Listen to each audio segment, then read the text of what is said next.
Shalom, selamat pagi Bapak Ibu Saudara-saudara yang dikasihi oleh Tuhan Yesus. Selamat pagi, senang sekali saya bisa menjumpai kita pada pagi hari ini. Sebentar kita akan mendengarkan firman Tuhan, maka terlebih dahulu kita berdoa. Bapa di surga, terima kasih Bapa untuk pagi yang indah ini, yang cerah ini. Kami sebentar lagi akan mendengarkan firman-Mu. Berkatilah hati dan pikiran kami ya Tuhan, agar firman-Mu boleh menjadi berkat bagi kami. Terima kasih Bapa di surga, terpujilah nama Allah Bapa di dalam Kristus Yesus Tuhan kami. Amin.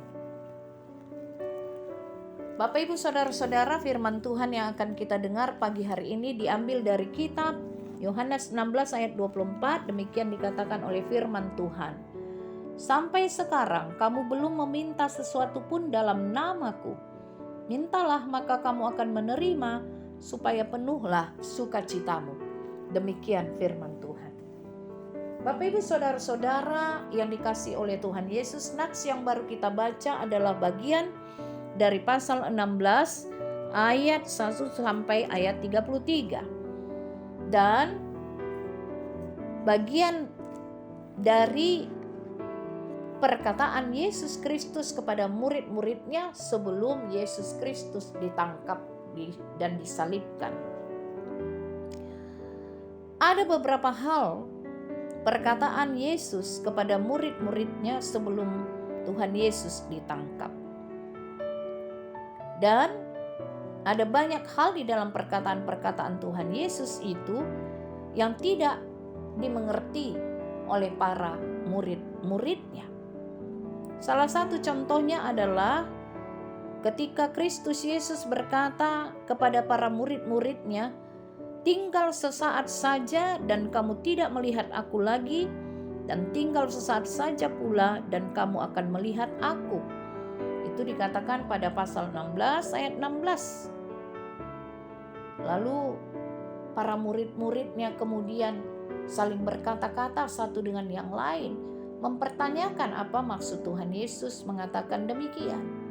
Lalu kemudian kalau kita baca perikop ayat-ayat selanjutnya, Tuhan Yesus menerangkan kepada para murid-muridnya perkataan-perkataan yang lain, menerangkan tentang bagaimana mereka akan berduka cita tetapi kemudian beroleh sukacita. Tetapi itu pun juga masih membingungkan murid-murid Tuhan Yesus. Dan di ayat 24 ini bagian dari perkataan Yesus Kristus kepada murid-muridnya sebelum Tuhan Yesus ditangkap. Dan pada waktu itu Tuhan Yesus juga sudah menerangkan kepada murid-muridnya akan tiba saatnya bahwa Tuhan Yesus tidak lagi berkata-kata kepada mereka dengan kiasan tetapi terus terang memberitakan Bapa kepadamu. Ada banyak perkataan-perkataan Tuhan Yesus pada murid-muridnya, tetapi mereka belum mengerti sampai pada saat itu. Baru setelah Yesus Kristus mati dan bangkit, kemudian naik ke surga, para murid-muridnya mengerti akan seluruh perkataan Tuhan Yesus, termasuk nats yang kita baca tadi ayat 24. Mereka menjadi giat di dalam pemberitaan Injil, menjadi rasul-rasul Kristus. Karena apa? Karena pikiran mereka, hati mereka telah dibukakan oleh kuasa Roh Kudus. Sehingga para murid mengerti apa arti dari mintalah, maka kamu akan menerima, supaya penuhlah sukacitamu.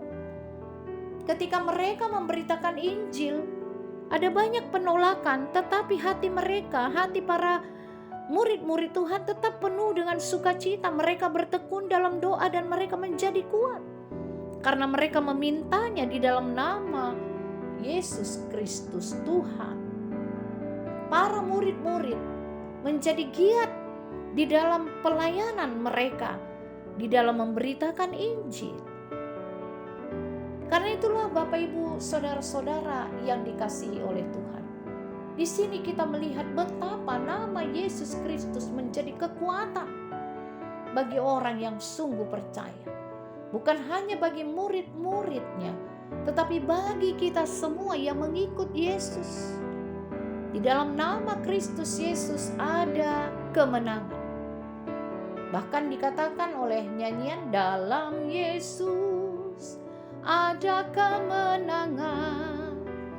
Dalam Yesus ada sukacita.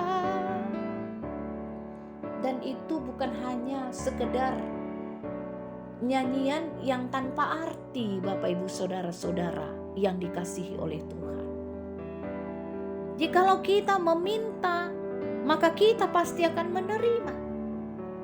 Maka penuhlah kita dengan sukacita. Inilah keyakinan kita, bahwa di dalam nama Yesus pasti ada kemenangan, pasti ada sukacita. Karena apa yang kita minta, maka pasti kita akan menerimanya, asal saja kita sungguh-sungguh percaya.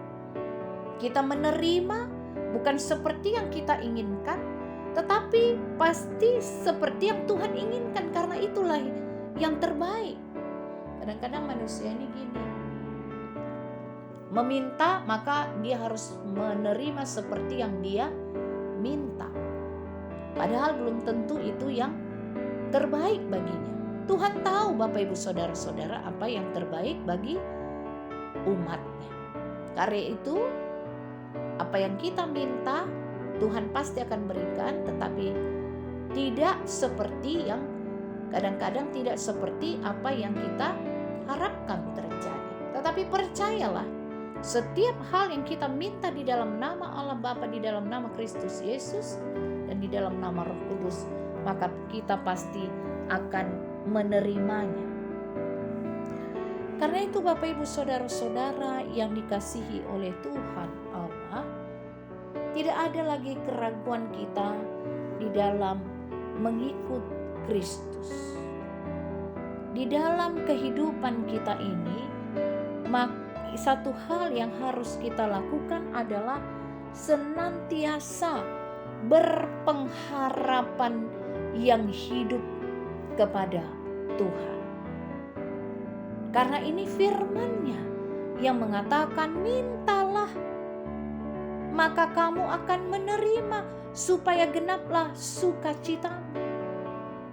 Karena di dalam Kristus ada sukacita. Jadi Bapak Ibu Saudara-saudara, sekalipun kita di dalam pergumulan, ada penderitaan, kita tetap dapat bertahan. Karena Tuhan yang menguatkan kita. Karena Tuhan yang mengaruniakan kepada kita pengertian untuk dapat memahami persoalan dan pergumulan yang kita hadapi. Sehingga hati kita tidak berduka, tetapi tetap bersukacita dalam pengharapan dan rasa syukur kepada Tuhan Yesus. Karena itu Bapak Ibu Saudara-saudara yang dikasihi oleh Tuhan, di dalam kehidupan kita, yang terpenting adalah miliki iman. Andalkan iman. Dalam Matius 6 ayat 33 dikatakan, carilah dahulu kerajaan Allah dan kebenarannya, maka semua akan ditambahkan kepadamu. Cari dulu kebenaran Allah, kerajaan Allah, hal-hal yang baik, hal-hal yang berkaitan dengan kerajaan Allah. Jangan kita hanya tahu meminta, Tuhan kasih aku ini, Tuhan berikan aku ini, Tuhan harus begini, Tuhan harus begitu.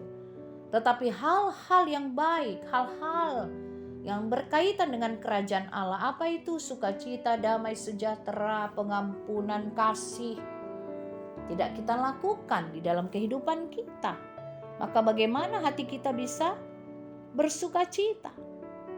Karena itu, sebelum kita meminta di dalam nama Allah Bapa, di dalam nama Kristus, maka lakukan dulu firman. Kaitkan kehidupan kita dengan hal-hal kerajaan Allah yang telah dihadirkan ke dunia ini melalui Kristus Yesus. Seluruh pengajaran Yesus harus kita hadirkan di dalam kehidupan kita. Mengasihi, mengampuni, berbuat baik, lemah lembut, berbelas kasih, dan seluruh pengajaran-pengajaran Tuhan Yesus yang lain. Maka dengan sendirinya berkat-berkat Tuhan akan kita terima di dalam kehidupan kita. Dan apa yang kamu minta, percayalah, maka kamu akan menerimanya. Karena itu Bapak Ibu saudara-saudara yang dikasihi oleh Tuhan Allah, mari kita bersyukur kepada Tuhan atas seluruh perbuatan Tuhan yang telah dikaruniakannya kepada kita melalui penyertaannya, pemeliharaannya, dan berkatnya di dalam kehidupan kita. Dan biarlah hidup kita senantiasa setiap hari dipenuhi dengan sukacita dan rasa syukur kepada Tuhan Yesus Kristus. Amin. Kita berdoa. Bapa di surga, terima kasih untuk firman-Mu yang menguatkan iman percaya kami dengan perkataan Tuhan yang mengatakan, mintalah maka kamu akan menerimanya. Murid-murid Tuhan Yesus telah menerima apa yang mereka minta. Bukan hanya berkat-berkat-Mu Bapa, tetapi pertolongan, penyertaan di dalam para rasul, para murid memberitakan Injil. Demikian juga Bapa, kami memohon penyertaan Tuhan di dalam seluruh dimensi pelayanan kami. Kami memohon, meminta kepada Tuhan untuk memberkati kami di dalam seluruh pelayanan kami, bersaksi untuk memberitakan firman Tuhan. Demikian juga Bapa, di dalam seluruh dimensi kehidupan kami, agar kami dapat berbuat kebaikan terhadap sesama kami. Terima kasih Tuhan Yesus. Terpujilah nama Allah Bapa di surga dalam Kristus Yesus Tuhan kami. Amin.